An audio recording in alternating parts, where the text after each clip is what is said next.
사랑이 많으신 아버지 감사드립니다. 오늘 비 오는 궂은 날씨 가운데도 저희 성도님들 모이게 해주시고 데살로니가 전서 같이 묵상해 볼 수 있는 시간을 주셔서 감사드립니다. 주님께 모든 것을 부탁드리오며 이 시간을 주님께 맡깁니다. 예수님의 이름으로 기도드렸습니다.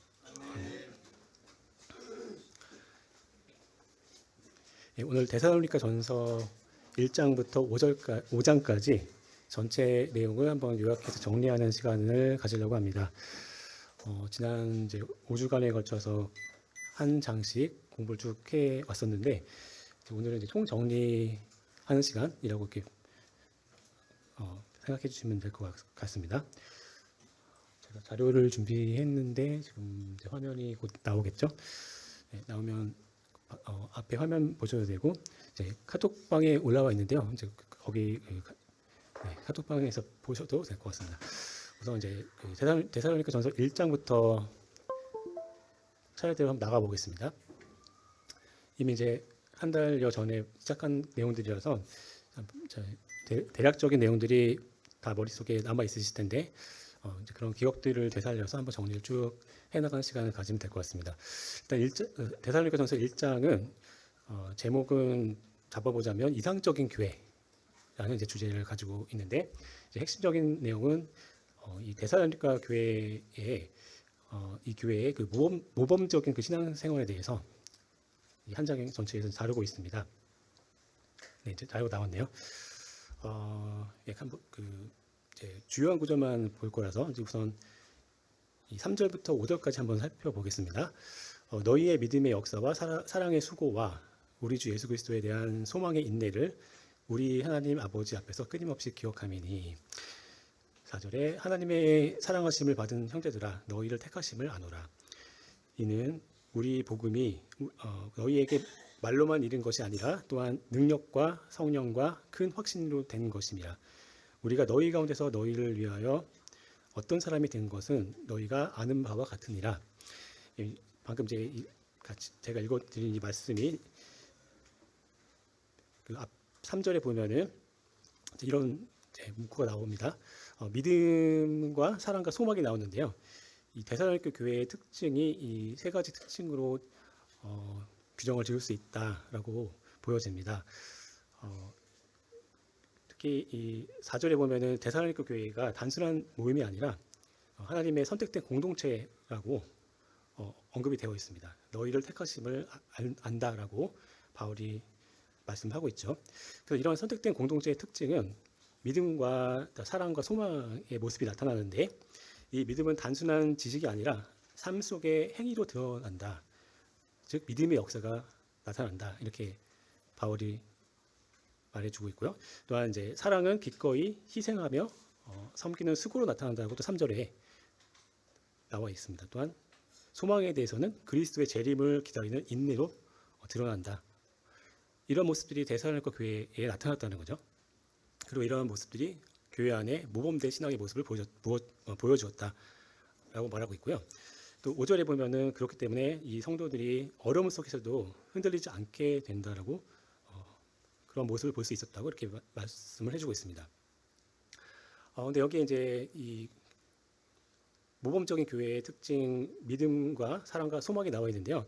이 믿음, 사랑, 소망 또는 믿음, 소망, 사랑 이 세 개의 단어가 들어간 구절들이 신약 곳곳에 나와 있습니다.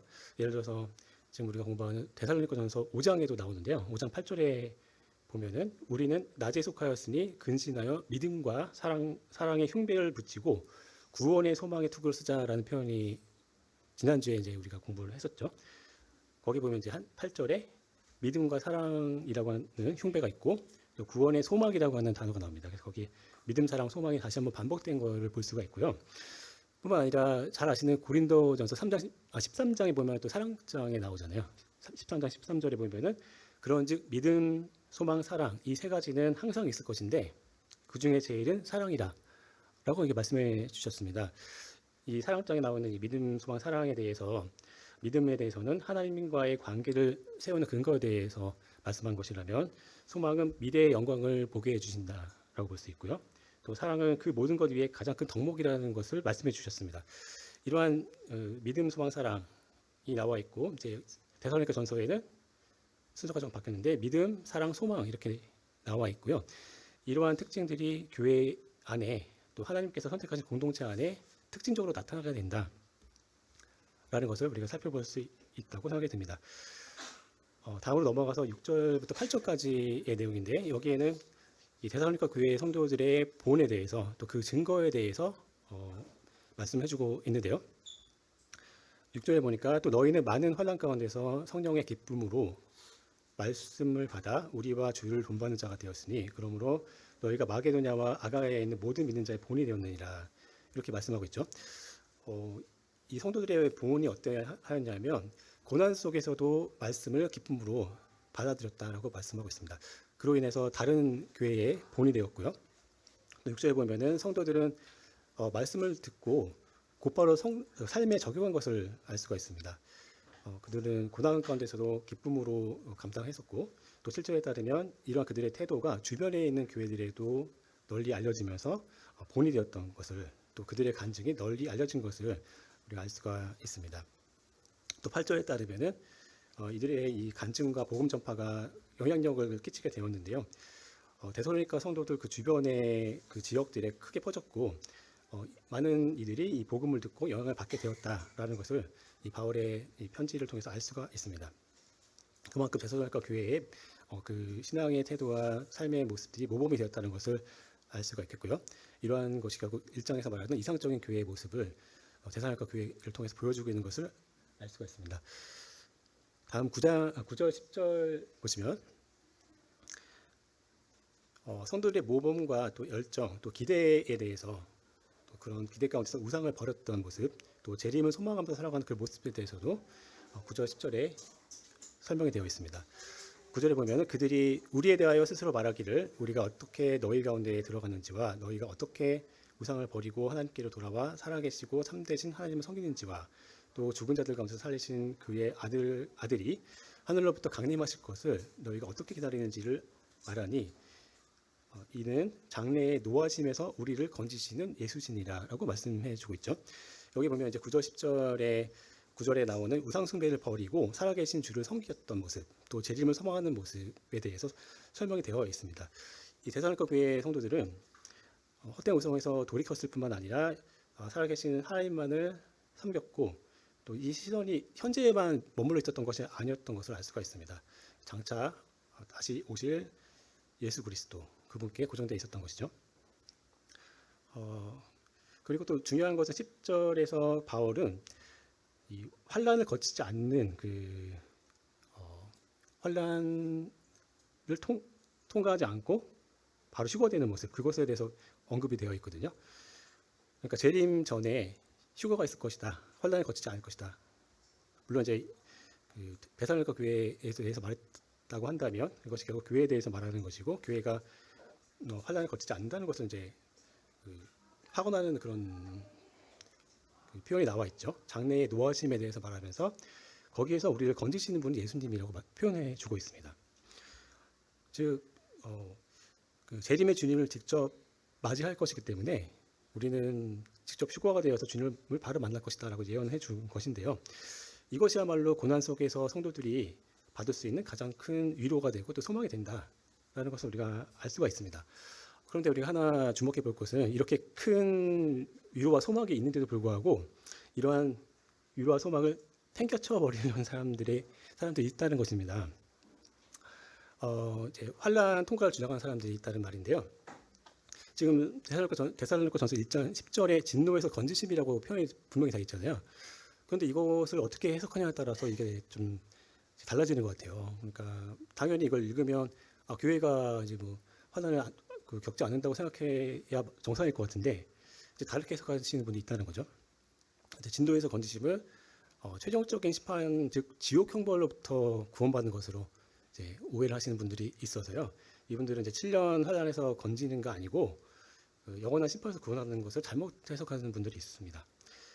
또 이분들은 이제 성도의 환난 경험을 여기 강조하면서 사도행전 14장 22절이라든가 요한복음 16장 33절에 보면 성도들이 겪는 일반적인 고난에 대해서 언급이 되어 있거든요. 사도행전 14장에 보면은 네, 지금 화면이 제가 조정하지 않는데요. 자, 다음 장으로 넘어가 주시겠습니까? 네, 여기 이 화면인데요.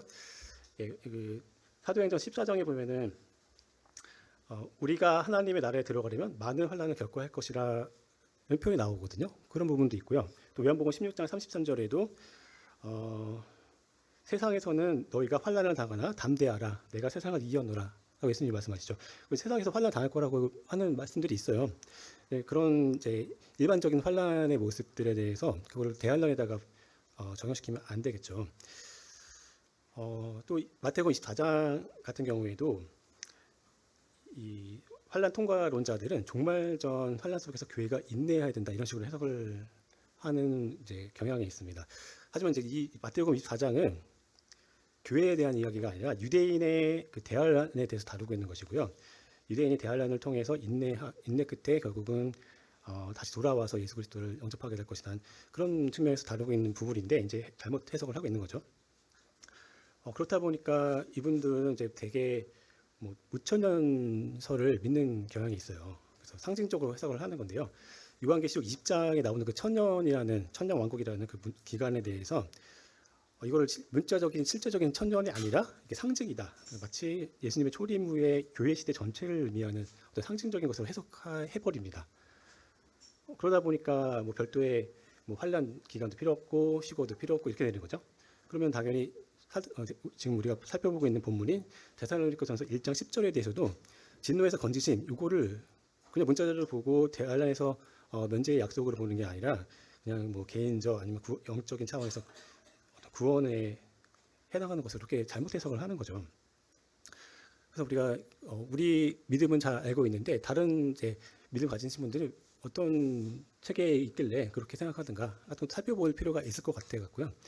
제가 이제 정리를 한번 해봤고요. 이제 뭐 이왕 하는 길에 무천년주의자들이 휴거에 대해서 어떻게 이해하는지를 잠깐 살펴볼게요. 이제 무천년설이라 하는 것은 천년왕국이 없다라는 뜻이죠. 천년왕국이 없다는 것은 휴거도 사실 믿지 않는 겁니다. 이분들은 휴거를 독립적 사건으로 이해하지 않고 또 우리 같은 세대주의 또 경륜주의에서 말하는 전천년 교리를 믿지 않고요. 또 환란전 휴거에 대해서도 부정하는 모습을 보입니다. 이게 정말 아이러니한 건데요. 우리가 휴거를 영어 단어로 랩처라는 단어를 쓰더라고요. 근데 정확한 뜻은 환이라는 뜻이라고 해요. 랩처가. 그러니까 그리스도의 신부인 교회의 최대의 복된 소망. 그게 주님을 바로 만나러 가는 거잖아요. 공중에서 주님을 만나 뵙는 건데 그때가 얼마나 환희에 차서 감격 가운데 올라가겠습니까? 근데 그 복된 소망을 부정하는 그 아이러니한 모습을 일부 어느 교회들은 이제 보여준다는 것이죠. 그 데살로니가전서 4장 16절 17절에도 공중으로 이끌려 간다고 하는 그 휴거의 정확한 표현이 나와 있거든요. 그런데 이거에 대해서도 문자적으로 해석을 안 하는 겁니다. 그 하늘에 올라가서 체류하는 게 아니라 주님과 이거 재림하시는 주님을 맞이해서 그냥 영광스러운 어떤 상징적인 표현이다 이렇게 이해를 해버리는 문제가 있습니다.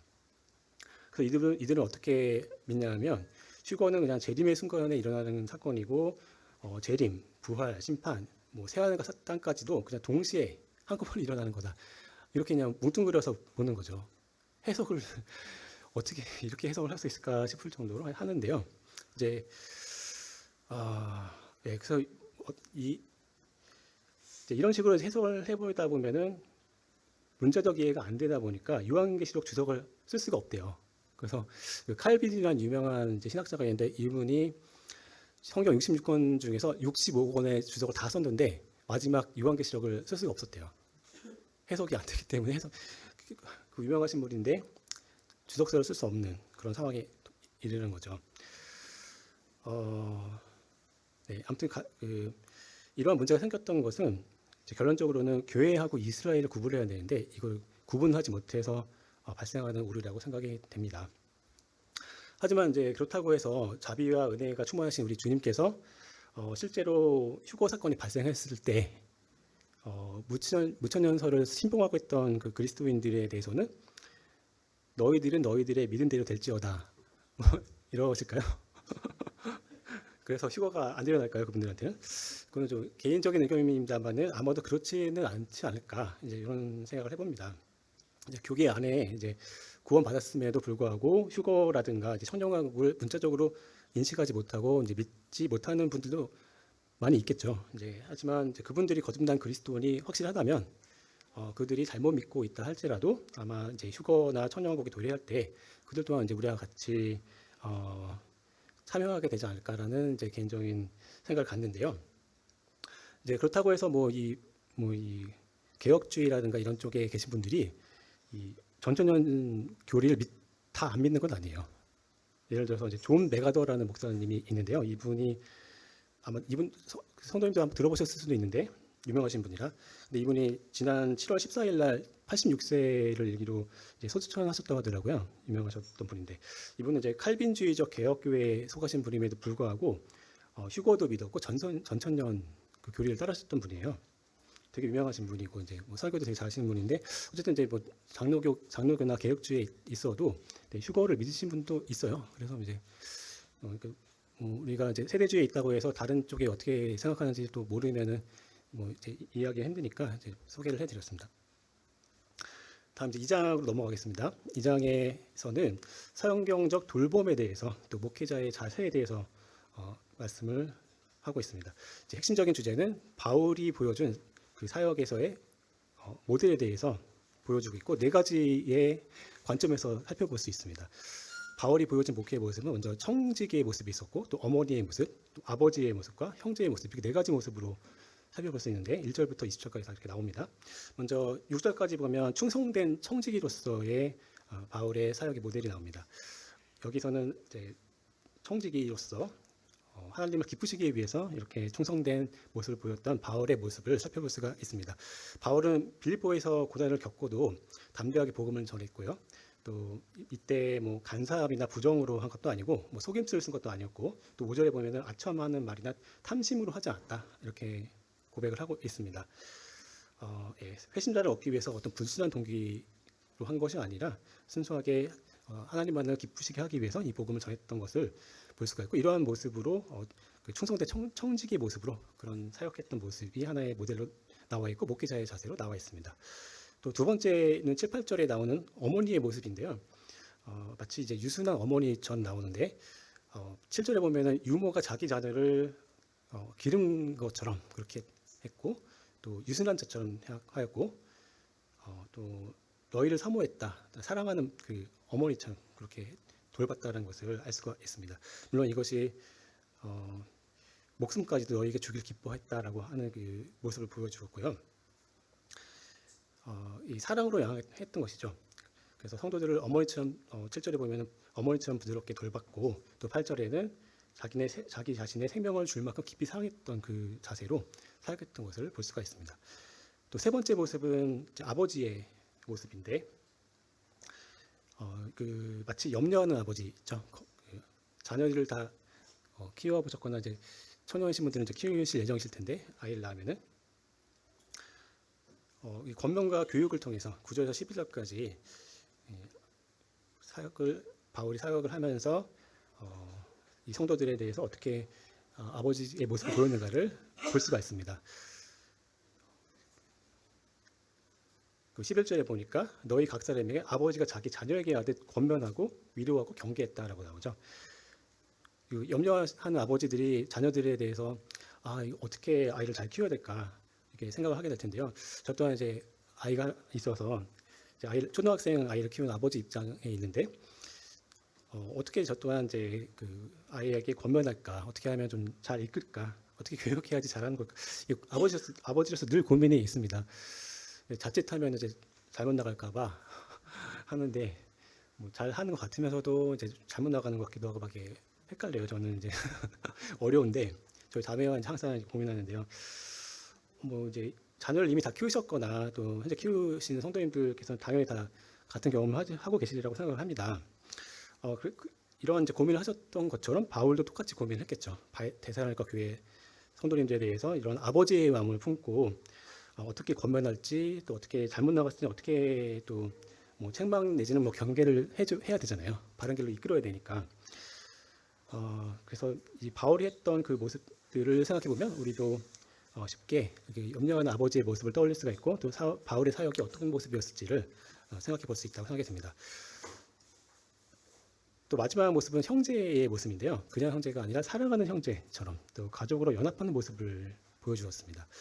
17절부터 보면은 형제들아 우리가 잠시 너희를 떠난 것은 얼굴이요 마음은 아니니 너희 얼굴 보기를 열정으로 더욱 힘써노라 라고 말하면서 또 19절에 보니까 소망이나 기쁨이나 자랑의 멸령관이 바로 너희들 즉 데살로니가 교회 성도들이었다라고 또 표현했고 또 주님이 강림하실 때 재림하실 때 그 받게 될 영광과 기쁨도 주님 앞에 있는 너희들 즉 데살로니가 교회 성도들이었다 이렇게 표현하고 있습니다. 그만큼 한 가족으로서 또 연합하는 그 모습으로 또 사랑하는 형제로 그 데살로니가 교회 성도들을 대했던 것을 알 수가 있습니다. 그들을 다시 보고 싶어하는 그런 간절한 마음이 17절, 18절에 표현이 되어 있고요. 이러한 그 간절한 사랑 또 재림에 대한 소망 이런 것들이 사역의 동기가 되었던 것을 간접적으로 알 수가 있고요. 또 19절, 20절을 통해서 성도들과 함께 하나님의 가족으로서 재림의 영광을 기대하는 그런 모습들을 살펴볼 수가 있습니다. 근데 여기서 하나 특이한 것은 18절에 보면은 사탄이 우리를 막았도다 이렇게 나오죠. 이게 참 이렇게 그 귀중한 사역을 하고 있는 바울의 그 사역을 방해하고 있는 세력이 바로 사탄이었다는 것을 알 수가 있습니다. 바울이 한 번, 두 번 이제 데살로니가 교회를 방문하고자 했는데 다른 이유를 댄 것도 아니고 바로 사탄이 그랬다라고 이제 바울이 지목해서 말을 해주고 있거든요. 근데 이런 사례들이 성경에 곳곳에 등장하는 것 같아요. 신구약에 사탄이 방해를 받은 사례들이 굉장히 많거든요. 그래서 참고로 이렇게 정리를 한번 해봤는데요. 자료는 올라와 있으니까 한번 봐주시면 될 것 같고 간단히 소개해 드린다면은 지금 데살로니가전서 2장 18절에 나와 있는 데살로니가 교회를 가려고 하는 바울을 방해했던 그 사건이 있었죠. 하지만 결과적으로 어떻게 됐냐면 지금 이 편지를 쓰고 있는 이유가 사실은 못 갔기 때문에 썼겠죠. 그렇기 때문에 오히려 신약 성경에서의 그 데살로니가 전서라는 성경이 기록되는 그런 하나님의 섭리의 결과가 있었던 것을 보게 됩니다. 또 비슷하게 욥의 경우에도 마찬가지죠. 욥의 시험을 보면 사탄이 욥의 재산도 빼앗아 갔고 가족이나 건강까지 빼앗아 갔기 때문에 믿음이 흔들릴 법했는데도 불구하고 욥은 끝까지 하나님을 저버리지 않았습니다. 그로 인해서 하나님의 주권과 욥의 신약이 증거되는 욥기서가 이제 기록될 수 있었고요. 또 스가랴서에 보면은 대제사장 여호수아를 대적하는 사탄의 모습이 나옵니다. 이때 하나님께서 사탄아 책망을 받으라 하시면서 여호와를 정결하게 하시는 그런 모습이 나오고 또 다니엘의 경우에도 기도 응답에 지연됐던 것이 바사 왕국 즉 페르시아 왕국을 다스리는 군주 즉 악한 영 말하자면 이제 사탄이건 사탄의 밑에서 사탄을 따르는 어떤 영이겠죠.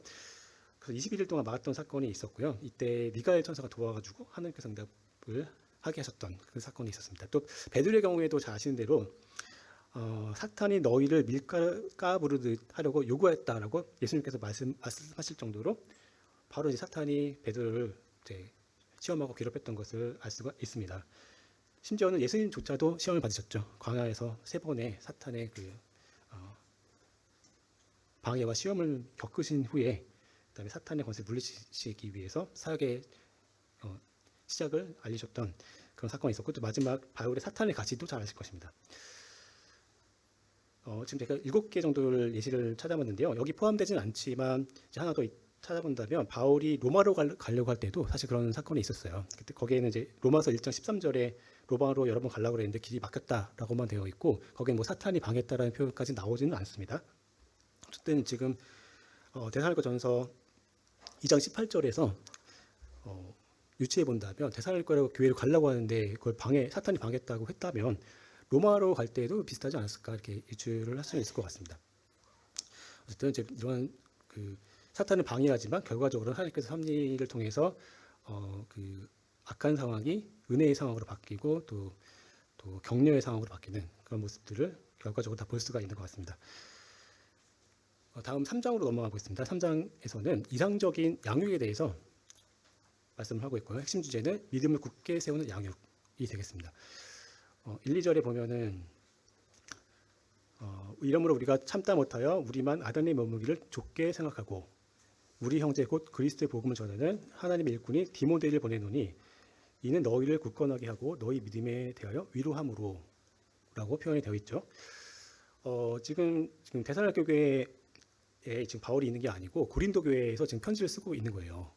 바울이 누구랑 같이 쓰냐면 신라하고 그다음에 디모데랑 같이 셋이서 지금 편지를 쓰고 있는 상황이고요.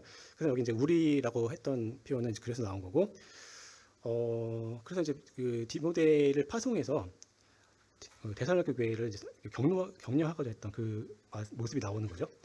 그래서 교회를 이제 양육하기 위해서는 누군가의 힘이 필요하고 그것을 행할 수 있는 믿음의 일꾼을 특별히 파송해서 그 교회를 세우고 양육할 수 있도록 했던 것을 알 수가 있습니다.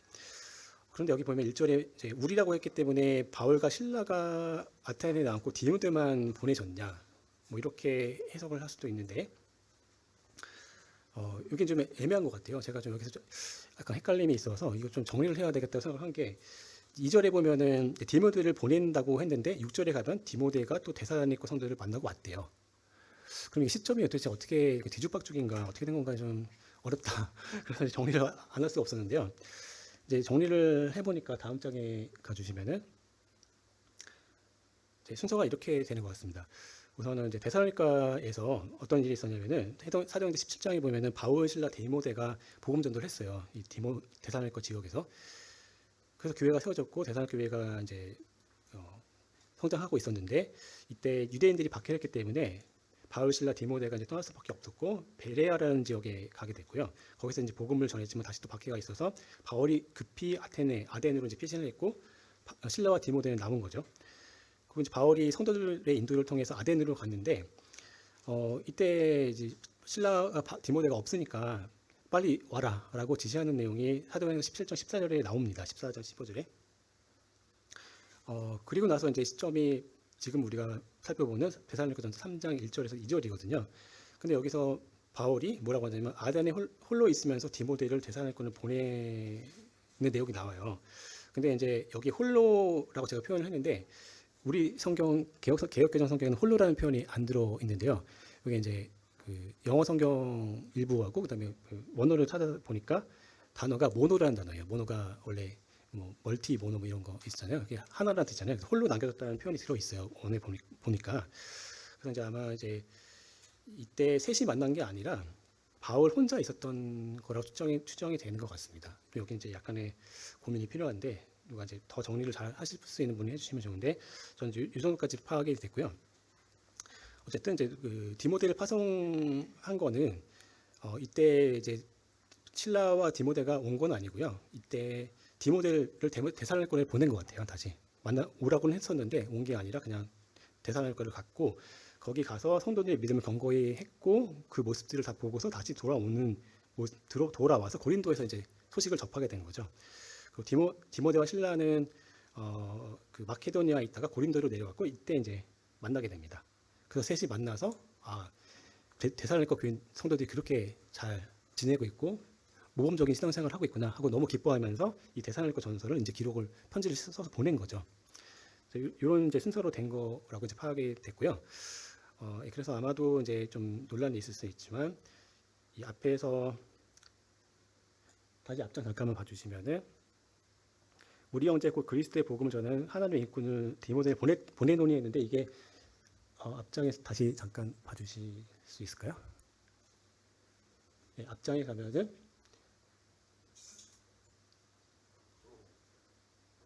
네, 여기 보면 하나님의 일꾼이 디모데를 보내노니 해서 현재형 같잖아요. 근데 이거는 영어도 다 찾아봐도 과거형이에요. 보냈었노니 이렇게 써야 되는 거고 과거에 보냈던 거고 또 과거에 갔다가 지금 온 거예요. 그래서 그런 시제 표현에 약간 이제 뭐라 그러죠? 미비점이 있어서 해석이 좀 어려움이 있었던 것 같습니다. 어쨌든 그래서 제가 이제 이걸 정리하게 됐는데요. 그래서 전체적인 시점은 좀 어떻게 돌아가는지 파악이 좀 된 것 같고요. 어쨌든 이제 그 매우 중요한 건 아닌데 제가 좀 너무 깊이 판 것 같으네요. 네, 이제 넘어가겠습니다. 그 3장 그 다음 부분은 3절 4절에 보시면 아무도 이 여러 환난 중에서 흔들리지 않게 하려 함이라 우리가 이것을 위하여 세움을 받은 줄을 너희가 친히 알리라. 또 4절에 우리가 너희와 함께 있을 때에 장차 받을 환난을 너에게 미리 말하였는데 과연 그렇게 된 것을 너희가 아느니라. 이렇게 말씀하고 있죠. 여기에 이제 그 믿음을 세우기 위한 양육에 대해서 크게 이제 세 가지 정도로 말씀을 해주고 있는데요. 13절까지 이 3, 4절에서 말씀하고 있는 내용은 이제 말씀으로 굳게 세운다고 정리를 저는 해보고 싶었는데요. 왜냐하면 이제 여기 그 4절에 보면은 장차 받을 환난에 대해서 미리 말했다. 이건 이제 예언에 대한 말씀이고 하나님의 말씀이잖아요. 이 하나님의 말씀을 통해서 예언의 말씀, 또 하나님의 그 영감받은 말씀을 전해줬고, 또 그것이 실제로 일어났기 때문에 이 성도님들이 그것을 실제로 체험하면서 하나님의 말씀을 더 온전케 되기 위해서 말씀을 더 신뢰하고 따랐을 거라고 생각이 듭니다.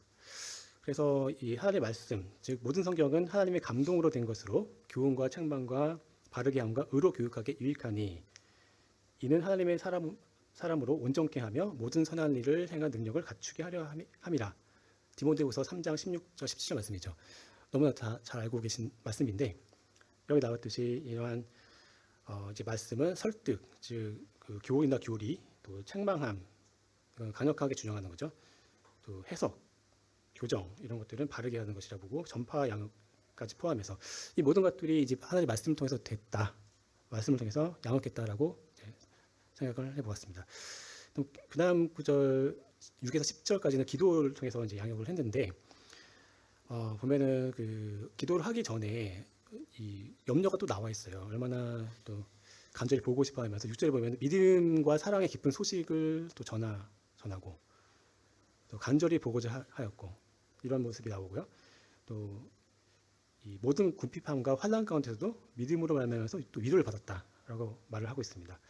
그래서 이런 위로 때문에 우리가 살 수 있다라고 8절에 이렇게 표현을 했고요. 그러면서 이제 9절 10절에서 이제 간구가 나와요. 그래서 우리가 우리 하나님 앞에서 너희로 말미암아 모든 기쁨으로 기뻐하니 너희를 위하여 능히 어떠한 감사로 하나님께 보답할까라고 하면서 10절에 주야로 심히 간구함은 너희 얼굴을 보고 너희 믿음이 부족한 것을 보충하게 하려 함이라 라고 하면서 이렇게 기도로 이렇게 양육하는 그 모습이 나와 있습니다. 이 사탄의 그 시험을 받지도 않을까, 성도들에 대해서 염려하면서 믿음을 위해서 끊임없이 기도하는 모습이 9절 10절에 이제 언급이 되어 있는 것을 우리가 살펴볼 수가 있습니다. 또 이제 마지막으로 재림의 소망인데 12절에 보니까 피차간의 모든 사람에 대한 사랑이 더욱 많이 넘치게 하사, 또 13절에 주 예수께서 그의 모든 성도와 함께 강림하실 때에 또 아버지 앞에 거룩하게 흠이 없게 하시길 원한다, 이런 표현들이 나와 있습니다. 즉 재림에 대한 말씀이고요. 이런 재림에 대한 소망으로 인해서 힘을 공급받아서 이런 양육의 그 사역들을 할 수 있었음을 볼 수가 있습니다. 재림에 대한 그 소망이 시련 속에서도 위로가 되고 또 새 힘을 주는 그 말씀이었던 것을 알 수가 있고, 또 12, 13절에 계속 보면 믿음이 성장해가고 또 사랑과 소망으로 열매를 맺긴 이를 강구하는 모습이 나와 있습니다. 결국은 성도들이 주님 앞에 섰을 때 책망할 것이 없는 거룩하게 설 수 있도록, 흠이 없게 설 수 있도록, 또 그렇게 삶을 살 수 있도록 세워지기를 위해서 강구하는 그 말씀대로 나와 있습니다. 이렇게 그 이상적인 양육의 모습들을 말씀을 통해서 또 기도와 또 재림에 대한 소망을 통해서 굳게 세웠던 그 바울의 그 양육의 그 핵심 주제가 이제 3장에 자세하게 정리가 되어 있습니다. 이제 4장으로 넘어가 보겠습니다. 4장은 주제가 이제 성도의 소망에 대한 건데요. 핵심 주제는 이제 사랑, 거룩, 사랑, 정직, 소망의 삶이라고 이제 정리를 할 수가 있는데요. 이제 생활 지침이라고도 할 수 있습니다. 그래서 첫 번째로 이제 거룩한 삶을 살아라라고 말씀을 해주고 있는데요. 4장 1절부터 8절 말씀입니다. 여기에 보면 이제 성적 순결을 지켜라, 또 하나님께 구별된 삶을 살아라, 또 성령을 주신 하나님을 거절하지 말아라, 그리고 징계를 자초하지 않도록 주의해라, 이렇게 이제 정리를 해볼 수가 있는데요. 여기 이제 3절과 5절에 음란이라는 표현과 색욕이라는 표현이 나오는데, 이게 음란이라는 단어는 행위 중심으로 표현됐다고 볼 수 있고, 색욕은 내적인 동기라고 볼 수 있는데, 이런 표현들이 계속 이제 성경에 나올 때 둘 다 우상 숭배와 연결되는 것을 볼 수가 있습니다. 그래서 이게 이제 실제적으로 성적인 타락일 수도 있고 또 영적인 타락일 수도 있습니다. 그래서 두 가지를 같이 내포하는, 또 행위를 했는지 아니면 내적인 어떤 동기가 있는지 이런 거 다 포함하는 그런 것을 경계하여야지만 거룩한 모습으로 살 수 있음을 이제 알려주고 있는 것이고요. 또 6절에 보면은 이제 신원하여 주심이라는 표현이 나오는데, 이제 신원이라는 단어가 좀 이제 생소한 단어이긴 한데요. 여기 살펴보면은 뜻이 어떤 보복이라는 의미가 있고 또 징벌이라는 뜻이 있더라고요. 신원이라는 단어 자체가. 그래서 이제 형제를 해했을 때 그것을 대신해서 그 징벌해 주시는 분, 또 보복해 주시는 분, 그분이 주님이시다. 모든 일에 주께서 신원해 주신다라고 이렇게 알려주고 있고요. 또 8절에 보니까 저버림이란 표현이 나오죠. 사람을 저버림, 또 하나님을 저버림이라고 되어 있는데요. 여기에 이 저버린다는 것은 거절한다는 의미가 처음에 있고, 또 두 번째는 경멸하다. 이 두 가지 뜻을 같이 내포한다고 되어 있습니다. 그래서 이 성령을 주시는 하나님을 거절하게 되면은 이제 앞에 그 신원하여 주시는 주님께서 징계하실 수 있고, 그러한 자초가 일어나지 않도록 우리가 성령 안에서 거룩한 구원된 삶을 살 수 있도록 그런 삶을 추구하고 또 소망하며 성령의 인도한 가운데 그렇게 살아가야 하겠다. 그럼 이제 성도의 소망에 대해서 말씀을 해주셨고요. 이제 두 번째 파트는 그 9, 10절의 사랑에 대한 소망, 또 11, 12절의 정직에 대한 그 정직한 삶, 또 사랑의 삶을 살아야 될 것에 대해서 말씀해주고 있습니다. 그 4장 9절 10절에는 사랑으로 행하라 라고 말씀해주고 있는데요. 너희들 자신이 하나님의 가르침을 받아 서로 사랑한다 이렇게 말하고, 또 마게도냐의 모든 형제에 대하여 과연 이것을 행하도다 형제들아 권하노니 더욱 그렇게 행하고 라고 말씀하면서 사랑으로 서로 행할 것에 대해서 이 형제 사랑에 대해서 더 풍성하게 나타날 것에 대해서 그 권고의 말씀을 주고 있습니다. 이 교회 안에서뿐 아니라 그 밖에까지 이렇게 사랑에 확장하여 나가야 되는 그런 모습으로도 볼 수가 있겠다고 보여지고요. 또 그 11, 12절에 보면은 조용히 자기 일하고 너희 손으로 일하기를 힘쓰라라고 또 말씀해 주셨고, 또 외부인에 대해서 단정히 행하고 또 궁핍함이 없게 하기 위해서 그렇게 해야 된다라고 이제 말씀해 주고 있습니다. 즉 정직하게 행하라. 자기 손으로 일해서 벌어서 궁핍함이 없게 해라. 그런 말씀을 해주고 있는 거죠. 그래서 이제 재림에 대한 오해를 해서 막 직장을 그만두고 그냥 어차피 내일 주님 오실 텐데 하고 게으르게 사는 것이 아니라 반대로 궁핍함이 없고 외부인에게 잘 보여서 그들에게 복음을 전할 수 있도록 더욱 힘써서 일하라라고 말씀을 해주고 있는 거죠. 근데 여기 이제 10절에 보니까 마게도냐의 모든 형제라고 말씀해 주는데, 이 마게도냐는 현재 이제 그리스 땅이 있잖아요. 그 반도 이렇게 조금 나와 있는 그 반도에서 북쪽에 위치하고 있어요. 거기에 현재 지명은 데살로니키라는 지역이 그쪽에 딱 있고요. 이제 성경에서는 데살로니카죠. 거기가 이제 원래는 예전에 알렉산더 대왕이 그쪽 지역에서 출생했다고 하더라고요. 그래서 그런 지역이었는데, 예전에는 그리스가 이제 태동했던 그 지역이 지금은 데살로니카 교회라고 하는 이렇게 모범적인 교회가 거기 태생해서 이 당시에 이제 모범이 됐고 우리에게 어떻게 살아야 될지를 알려주는 그런 소망의 교회가 됐던 것을 볼 수가 있습니다. 또 그 나머지 부분도 보면은 13절에서 18절까지 거기에는 이제 소망 가운데 행하라라고 하는 말씀들이 나와 있습니다. 죽은 성도도 부활하여서 이제 살아있는 성도와 주를 맞을 것이다라고 16, 17절에 이 성도에 대해 휴거에 대해서 이제 말씀해주고 있죠. 앞에서 한번 정리를 했다시피 이제 우리는 환란을 통과하지 않고 환란 전에 부르심을 받고 랩처, 즉 솎아낸다고 하나요? 이렇게 막 풀에서 뭔가를 뽑아낼 때 그런 것처럼 뽑혀져 가지고 바로 그냥 하늘로 들여 올려져 가지고 공중에서 주님을 만나 뵙는 그 소망 가운데서 행할 것에 대해서 말씀해주고 있습니다. 이 휴거에 대한 소망으로 유도를 받고, 또 세상처럼 세상에 있는 사람들은 소망이 사실 없잖아요. 그래서 그냥 이 세상의 전부기 때문에 아무 소망 없이 그냥 이 세상 삶을 그냥 즐기다가 가려고 하는 그런 모습이 아니라, 우리가 고난 가운데 있다 할지라도 세상의 그 소망 없는 모습이 아니라, 또 슬퍼하는 모습이 아니라 이 주님을 만나 뵐 수 있다는 그 소망과 함께 큰 위로를 받고 우리 삶을 이 소망의 삶으로 살아가야 하겠다라는 말씀을 이제 정리해 볼 수 있겠습니다. 이제 마지막 5장인데요. 5장은 모범된 행실에 대한 내용이 나오고, 이제 지난주에 했던 거라 더 기억이 잘 나실 것 같습니다. 핵심 주제는 재림을 소망하며 깨어있는 삶을 살아라라는 그런 주제라고 생각이 들고요. 5장 1절부터 11절까지는 재림을 준비하면서 깨어서 경계하라는 말씀을 주고 있는데, 주님이 도둑같이 임할 것에 대해서 앞에 부분에 1, 2, 3절에 나오는데요. 또 4절에 또 가면은 우리들에 대해서는 형제들아 너희는 어둠에 있지 아니하매 그날이 도둑같이 너희에게 임하지 못하리라 이렇게 말씀을 해주고 있어요. 그래서 빛의 자녀인 우리는 정확한 날짜는 알 수 없지만 언제쯤 오시겠구나 이런 것들도 예측까지는 괜찮겠죠. 정확한 날짜를 모르는데 이날 온다라고 하는 것은 아예 말이 안 되는 말이지만 이제 시대를 우리가 구분하고 이제 무화과 나무 잎사귀를 보고 알듯이 지금 이제 시대가 어느 정도 왔구나 하는 걸 우리가 지금 다 유추를 하고 있습니다. 그래서 마지막에 또 마지막 때까지 왔다는 건 다 알고 있는데 사실 뭐 언제 주님이 오실지는 사실 알 수 없지만 하지만 이제 우리가 어둠 속에 있지 않기 때문에 언제쯤 곧 오실 수도 있는 그런 상황이겠구나라고 우리가 이제 짐작을 할 수 있는 거죠. 또 6절, 8절에 보면은 그러므로 우리는 다른 일과 같이 자지 말고 오직 깨어 정신을 차릴지라.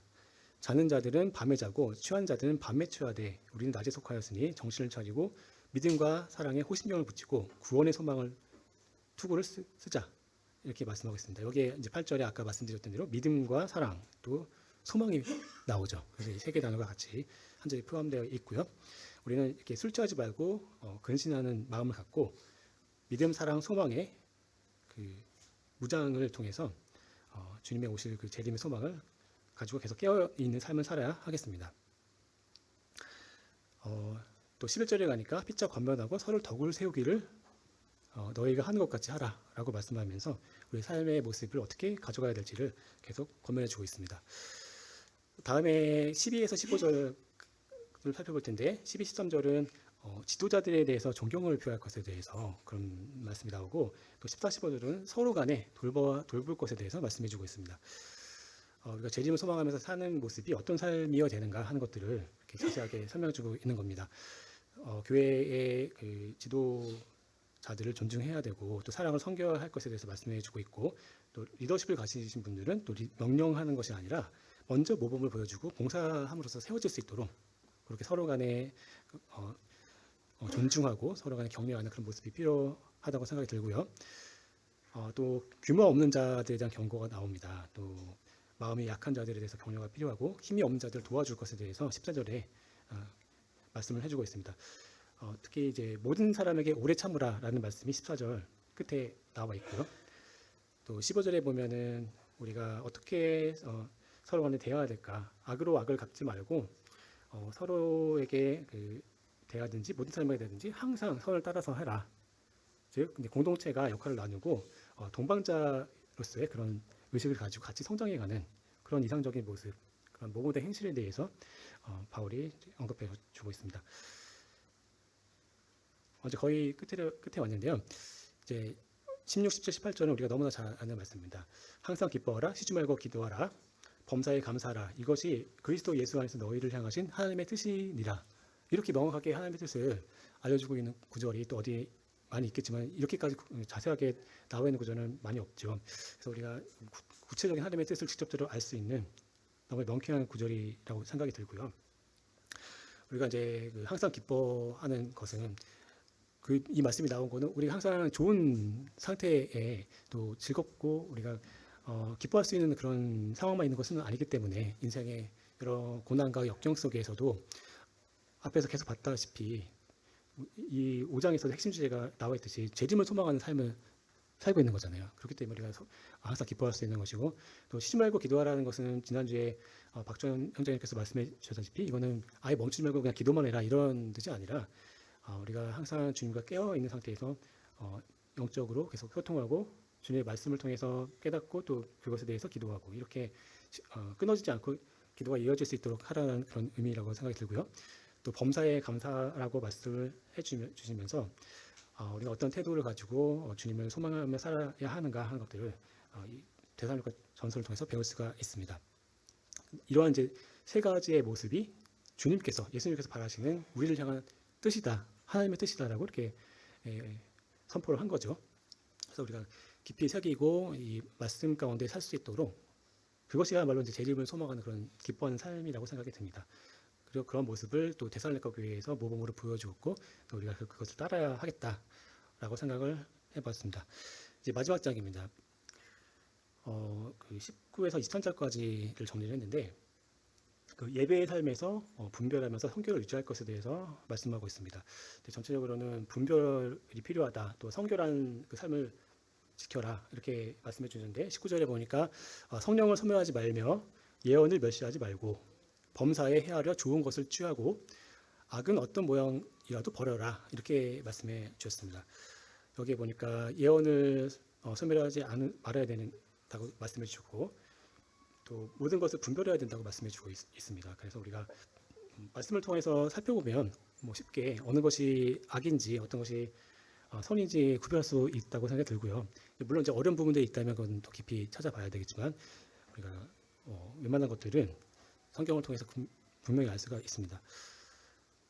그래서 이제 범사에 헤아려서 좋은 것을 취할 것에 대해서 21절에 말씀해 주셨고요. 또 그 악의 모양을 버릴 것에 대해서 성결한 삶에 대해서 이제 말씀해 주고 있습니다. 끝으로 이제 23절 말씀을 보고 마치겠습니다. 평강의 하나님이 친히 너희를 온전히 거룩하게 하시고 또 너희의 온 영과 혼과 몸이 우리 주 예수 그리스도께서 강림하실 때에 흠없게 보존되기를 원하노라. 데살로니가전서 5장에서 이제 핵심 구절이라 생각이 들고 또 데살로니가전서 전체의 주제일지도 모르겠습니다. 장 전절 곳곳에 주님의 강림하심에 대해서 또 그때 그 소망과 그 기쁨에 대해서 심지어는 이제 휴거 사건에 대해서 구체적으로 묘사한 구절도 나와 있기 때문에 우리가 이 데살로니가 전서를 통해서 우리가 이제 주님을 뵐 때 그 우리의 영과 혼뿐만 아니라 몸까지 다 주님을 닮아서 변화돼서 주님을 만나뵙게 되겠죠. 휴거 사건이 바로 그것이기 때문에 우리는 그것을 믿고 있고 또 그것이 곧 우리 세대에 올지도 모른다는 그런 시대에 살고 있습니다. 물론 이제 그것은 확신할 수는 없지만 어쨌든 이제 때가 많이 가까웠다는 걸 알 수가 있고요.